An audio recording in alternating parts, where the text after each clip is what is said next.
Writing this feels strange. I know I'll face criticism from most readers because I strongly disapprove of my own actions. My boyfriend of 3 years walked out on me without a word when he discovered me with another man, who happened to be my fiancé at the time.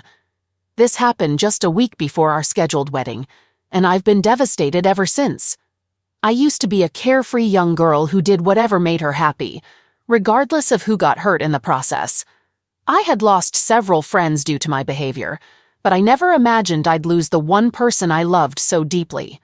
I was 22 at the time, and I met Jake, who was 26, at a bar on St. Patrick's Day. He was the only one in the bar not wearing green that day. He approached me with a clever opening line saying, "Hey, leprechaun, here's your pot of gold," as he opened his hand to reveal some actual pot. I was already a bit tipsy, so I thought, why not, and joined him outside for a smoke. "So, Mr. Pot of Gold, this stuff is really good, but I have to ask, why aren't you wearing green?" I inquired as I took a drag and passed the blunt to him. "I don't conform to societal rules," he replied, taking another drag. We talked for hours that night, both of us as high as kites. I suggested rolling another blunt, but he declined. He had enough pot for at least 2 more, but that day marked the first time he had ever smoked. He shared that he had noticed me at the bar on previous occasions and learned that I smoked, which initially put him off. However, he simply wanted to talk to me, regardless of my smoking habit. He even mentioned that if we were to be together, I'd eventually have to quit. I found it quite bold of him to talk about a potential future together during our first meeting. I wasn't sure if it was him or the weed talking, but I couldn't help but laugh at his comment. He was actually quite attractive, with a strong jawline, tall stature, and his clothes fit him perfectly. He seemed in good shape, too. In that moment, I thought to myself, this could be fun, and decided to go with the flow. Maybe it was the high on my part as well, but there was something about him that felt comforting. His deep, raspy baritone voice and the way he spoke with so much charisma made me feel drawn to him. I was nearly a foot shorter than him, so I felt like I could snuggle up to him. That's how we first met. He claimed he was already in love with me, and it showed from day one. It didn't take long for me to catch up, falling hopelessly and helplessly in love with him. He texted me as soon as he got home, making me feel like I was on cloud 9. We started going out together frequently after that initial meeting. We were in what many people of my generation would call the talking stage for about 4 months. We shared everything about ourselves, even learning to cook each other's favorite meals. It didn't take long before we knew every little detail about each other. I still vividly remember our first kiss. It happened at a wedding we decided to crash for fun. We were at my place playing Monopoly, when out of nowhere, he turned to me and said, "You know what would be a blast right now?" I asked what, and he replied, "Crashing a party." I inquired about the type of party, but he preferred to keep it a secret, only insisting that I bring my A-game. And boy, did I ever. We hailed a taxi to get there. It wasn't too far from where I lived, but too distant to walk. At the wedding, the cab driver nodded in approval as we told him where to go. I turned to Jake and said, "You do know we're not dating, right?" He hushed me, saying, "Don't worry. After the night we'll have today, we definitely will be." He draped his jacket around my shoulders, and I was left speechless. I wanted to ask him why he didn't mention it was a wedding, or if he knew the couple getting married, and why he decided to crash a party we weren't invited to. But the words escaped me. That sentence made me blush intensely. Upon our arrival at the wedding, it turned out that he was acquainted with many of the attendees. The way they scrutinized me made it clear I wasn't supposed to be there, a fact that was true because neither of us had an invitation. During the wedding ceremony, I finally asked him the questions that had been on my mind. He explained that the groom had been a close friend of his until they both fell in love with the same woman, the bride. He described a day when, while playing FIFA 14, they discussed how to resolve their predicament. Since neither was willing to step aside, they decided to settle it through a game. The winner would have the chance to pursue her, while the loser agreed to back off. Unfortunately, he lost the game and, true to his word, decided to make a graceful exit. leaving behind what he called a love chain. According to him, all three were in love with each other, and that day marked the first time he had spoken to either of them since losing the FIFA 14 match. I found it somewhat peculiar how men could create pacts based on video games in the world of SJ, relationships, and even more astonishing that they actually stuck to these pacts. Though it was none of my business, later during the reception, the trio of friends caught up. Jake shared a dance with the bride, and I must admit, despite her being already married, I couldn't help but feel a twinge of jealousy seeing them dance together, especially after what he had told me. Jake noticed the jealousy on my face and asked with a slight gentlemanly bow if I would join him for a dance. I took his hand and we began dancing. "But I thought we weren't officially together. You shouldn't have any reason to be jealous," he remarked. "What if I wanted a reason to be jealous?" I replied, surprised at my own words. Did I just say that? Jake had a knack for bringing out my true feelings. He flashed a smile at me as we continued to dance, but this time he pulled me closer, and I could feel his heartbeat against the top of my head. He whispered sweet words in my ear, and as the dance neared its end, he gently lifted my chin, gazed into my eyes, and uttered those 3 words that can make anyone feel on top of the world. Then, he kissed me. A kiss that felt like an eternity. My face turned crimson, and I had butterflies in my stomach. After the kiss, while still locking eyes with me, he quipped, "Now you have a reason to be jealous." Then he laughed. What a beautiful smile he had. I can't help but tear up as I write this. To be honest, I wouldn't be sharing this if I hadn't been advised to do so. Revisiting every memory we had hurts because I'm haunted by the fact that I messed it all up in less than 4 hours. I had something that every woman dreams of, and I let my foolish actions destroy it. We spent every day together. He worked as a web developer, mostly remotely, only having to go to the office once or twice a week. One of the many things I admired about him was how well he had his life together. Most people his age were still figuring things out, but not him. He lived a nearly flawless life. 2 years into our relationship, I had already quit smoking for a year. He had predicted it. We had started living together, and since I didn't have a job at the time, I was at home most of the day. I used to smoke when I was bored, tired, or unhappy, but I was none of those things when I was with him, so I didn't even realize how long it had been since I last smoked until he pointed it out. Around our 2nd year together, my younger sister got married to her high school sweetheart. I was genuinely happy for her. But as we all know, watching your younger sibling get married before you can hit a nerve. And it did for me. I went to the wedding with Jake, and he noticed something was bothering me during the reception. He had a knack for recognizing when I was truly happy, or when something was amiss. He persistently tried to get me to open up, cracking jokes until it finally worked. I confessed to him how happy I was for my sister, and how I felt relieved that she wouldn't have to experience heartbreak or get hurt by a man. I told her how I always perceived her as a delicate and vulnerable girl, and how I often worried about the possibility of her going through the pain of being cheated on or experiencing other heartbreaking relationship issues. I mentioned how it seemed fitting that she, out of all my sisters, including myself, was the one who found a fairy tale love story. Then, I brought up what had been bothering me. During my upbringing, my family frequently teased me about being the last one to get married. It was a recurring theme in our household, to the extent that my nickname at home is still Runaway Bride. I explained to her that as we stood there dancing, I was the only single person among us. It wasn't something I thought he'd fully grasp, and he indeed didn't. He had always been indifferent about the idea of getting married. In his words, "If I find that kind of love that makes me consider marriage, I do it without hesitation, but I won't be upset if it doesn't happen." He made a brief attempt to console me, but when it proved ineffective, he excused himself and left. I assumed he was leaving the wedding, and I considered following him home. However, he insisted that I stay behind, explaining that he only needed to retrieve the wedding gift he had left in the car. Upon his return, he and I presented our gift to the newlyweds. Afterward, he approached the DJ and requested a microphone. I wondered what he had in mind. He began by expressing his gratitude for being welcomed into the family and praised the couple's enduring love. Then, he called me forward. I was taken by surprise, and it was evident from my bewildered expression. He lightened the mood by joking, "Sorry, Ralph.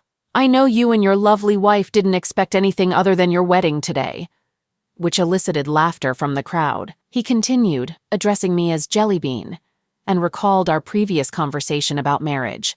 He said, "Remember when I told you that if I find that love, I'd marry without hesitation?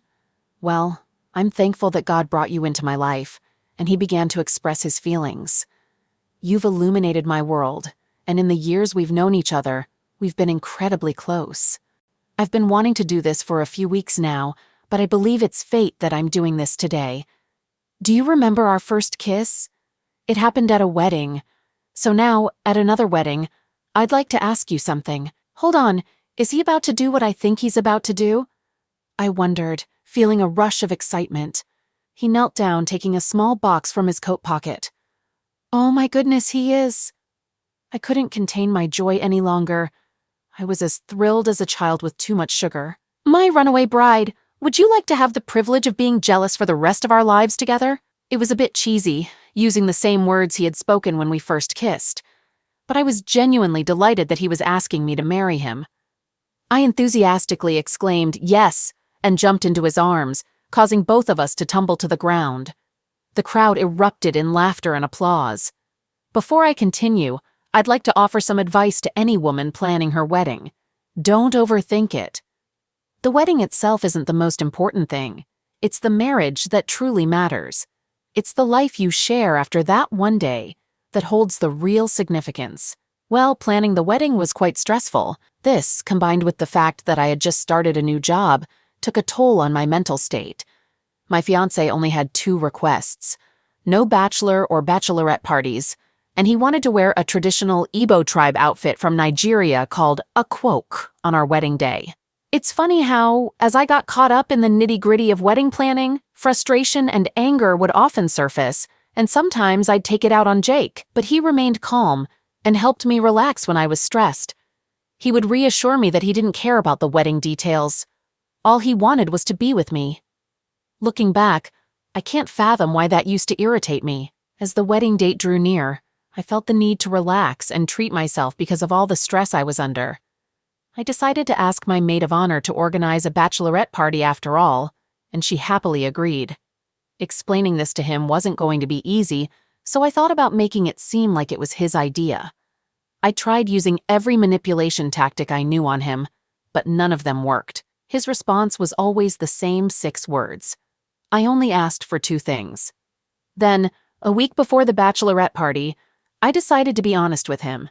He was really furious, and I couldn't understand why. I didn't see why having a party to relax would be such a big deal, so significant that he didn't even sleep at home that night. I got very upset with him for not understanding why I wanted the party. I was angry because he only saw it as a breach of trust. I was genuinely mad at him because he made me feel guilty about a party that was meant for me to unwind. Every time I tried to apologize, he insisted that the only apology he'd accept was if I canceled the party. But I didn't.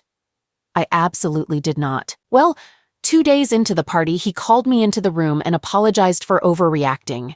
He said he understood why I wanted the party and encouraged me to go and have fun. I finally got my way. At the party, there were male dancers, and my maid of honor was quite daring, to say the least. Some of the men were quite attractive, I won't deny that, but initially I just wanted to dance and forget about the stress of the past 3 months. After downing 5 shots, I found myself getting involved with one of the dancers. While I was in the midst of this foolishness, I thought I saw a figure that resembled my Jake. I considered it impossible that he would be there. I'm not exactly sure what happened next, but I do know that I had way too much to drink. The next morning, with a terrible hangover, I woke up to find a man sleeping next to me. Naturally, I assumed it was my boyfriend. As I exited the room, I realized that I was unfamiliar with this apartment. My friends, who were behaving in a rather promiscuous manner, bombarded me with questions. They wanted to know how it went. Was he good? Did he satisfy you? Did you know Jake came here? Hold on a second, did someone just mention that Jake had been here? I hurriedly returned to the room and discovered that the man in the room was one of the dancers. No, no, no, no, no, no, no. Did I just sleep with one of the dancers? Wait, did I hear someone say Jake came over here? I rushed out of the room and left the apartment, making my way back to my place.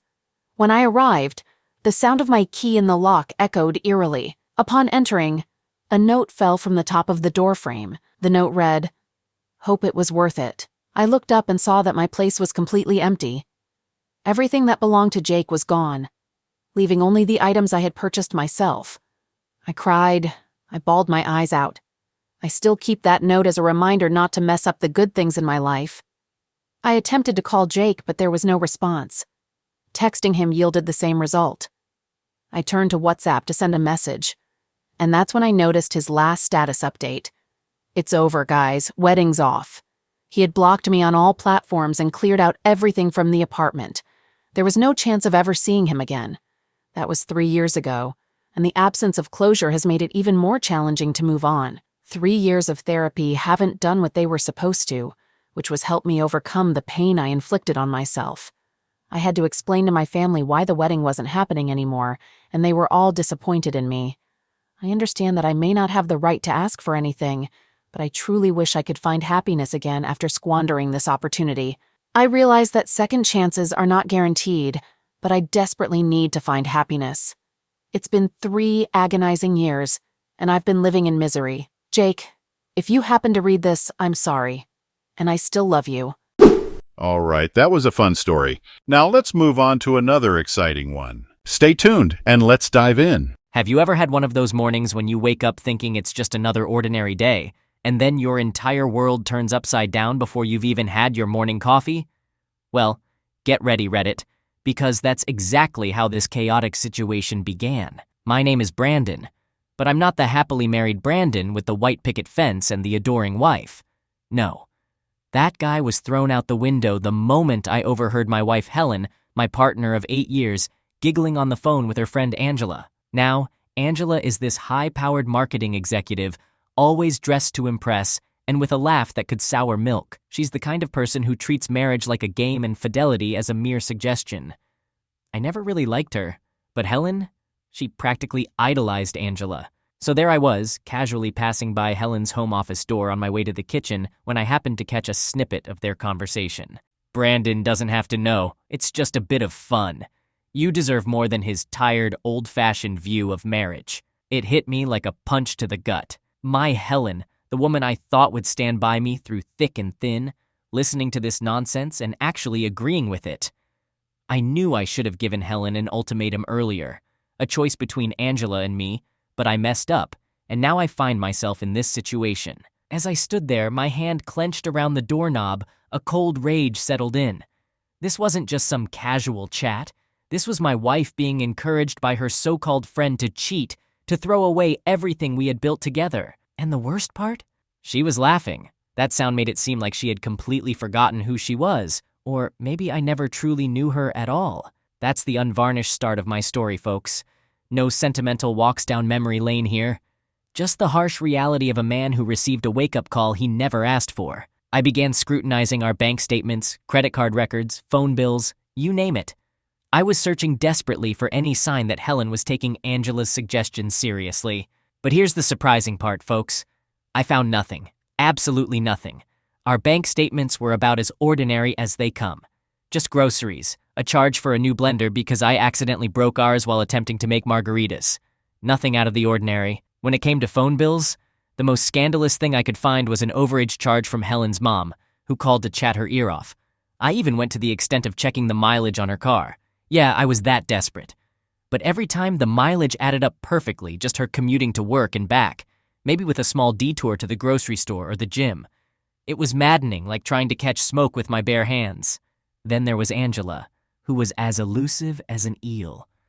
I made unannounced visits to Helen's boutique, hoping to catch them in some secret plotting session, but it was always just business as usual. Smiles, conversations about sales targets, and not a hint of the deception I had overheard. It made me question my own ears. Had I really heard what I thought I did? I felt like I was living in some alternate universe where everything appeared the same but was fundamentally different. Here I was, a man who could turn a piece of wood into art, feeling utterly powerless against the intangible. Helen seemed like the perfect wife by all outward appearances, and Angela, the skilled manipulator, played the role of the supportive best friend.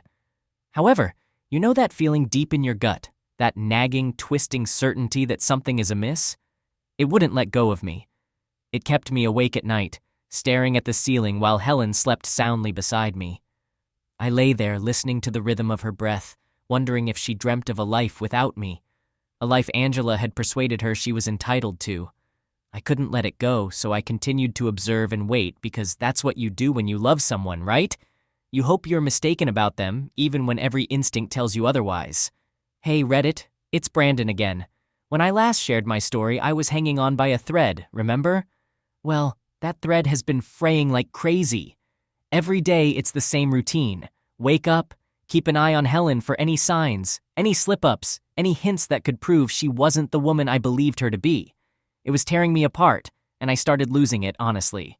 My workshop, which used to be my refuge, started feeling like a prison. I'd stare at a block of wood for hours, chisel in hand. But the patterns I usually coaxed out of the grain just wouldn't emerge. My clients began to ask questions. Is everything okay, Brandon? They'd say, this doesn't look like your best work. And they were right. It wasn't. My friends would call, ready for a round of beers and some pool, but I'd ignore their calls. I couldn't face them. Couldn't pretend everything was fine when my marriage was hanging precariously on the edge of a cliff. I used to be the guy who had it all together, but now I was the guy spying on his wife, doubting her every move, and losing sleep over a conversation that might have meant nothing or everything. I remember one night I got up while Helen was still sleeping. I just sat there in the dark, watching the gentle rise and fall of her chest, listening to her breathing. She looked so peaceful, so innocent. I wanted to wake her up, to demand the truth and put an end to this torment. But I couldn't. I lacked proof, only this nagging suspicion that kept whispering in my ear. She's lying to you. My world had narrowed down to a single focus, finding the truth. It wasn't just about whether she was cheating anymore. It was about whether I could trust my own judgment. If I was wrong about her, what else was I wrong about? Myself, my friends, my entire life. The worst part was the isolation. It felt like I had constructed a wall around myself, one brick at a time, with every doubt and unanswered question. I stopped attending family barbecues, avoided my mom's Sunday dinners, and became a ghost to my own siblings. I was trapped within my own thoughts, unable to find an escape. Hey there, Reddit. It's Brandon again. My story reached a really tough point. I realized it was time to confront Helen and get some answers. I couldn't continue living with constant doubts and feeling miserable. I returned from working on some furniture in the garage, and there was Helen sitting on the sofa with her phone. I took a deep breath and told her we needed to have a serious conversation. Despite feeling like a storm was raging inside me, I remained outwardly calm. We both sat down, and I straightforwardly brought up the phone call I had overheard between her and Angela, explaining how it had been keeping me up at night. I mentioned my attempts to uncover the truth about whether she was seeing someone else behind my back. Finally, I asked her directly, "Is there someone else, Helen?" She denied it, saying she wasn't involved with anyone else. She cried and insisted that Angela had made a tasteless joke and I had misunderstood. She wanted me to believe her, reaching out to me, but I couldn't bring myself to do it. I couldn't hold her hand or console her. Despite my strong desire to believe her, she's my wife, Helen, whom I've loved for so long. Angela's words continued to haunt me. That night, we went to bed without talking. We didn't exchange our usual goodnight kisses or say, "I love you." She cried quietly, and I lay there, staring at the ceiling, wondering if I even wanted to uncover the truth, or if it might be better to remain in the dark. Unexpectedly, I received assistance from someone I never thought would get involved. I was in my workshop, concentrating on a piece of wood destined to become a rocking chair, seeking solace in the familiar surroundings of wood shavings and sawdust. That's when Jeff entered. Jeff was more of an acquaintance to me, good for casual conversations, knowledgeable about various topics, and always appearing at the most unexpected times. He had an unusual seriousness about him, quite unlike his usual demeanor. He asked if we could step into the back room for a private conversation away from the prying eyes of the storefront. So, in the midst of half-finished furniture frames, he began sharing a story with me. It turned out that Jeff's sister worked at the hotel where Angela and Helen held their supposed business meetings. She had seen Helen there, but she was never alone. She was always in the company of a particular guy, and their interactions seemed far more intimate than mere friendship. Jeff explained that his sister had kept this information to herself, not wanting to cause trouble without concrete evidence. I felt like I was trapped in a nightmare. I had this lingering feeling all along, but no proof to validate it. Yet here was Jeff providing me with the missing piece of the puzzle. My mind was in turmoil, but there was also a sense of relief. Finally, I had something substantial to hold on to. Jeff must have noticed the emotions written across my face because he placed a comforting hand on my shoulder and expressed his apologies for being the bearer of bad news. He mentioned that he would be there for me if I needed support, which was the last thing I had expected from him. So there I was, holding on to this newfound information that felt as heavy as a brick in my hands.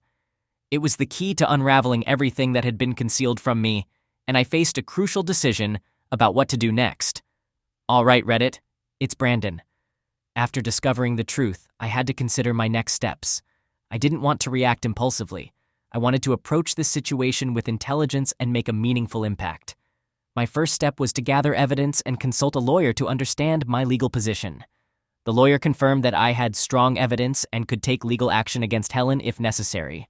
However, it wasn't just about legal matters.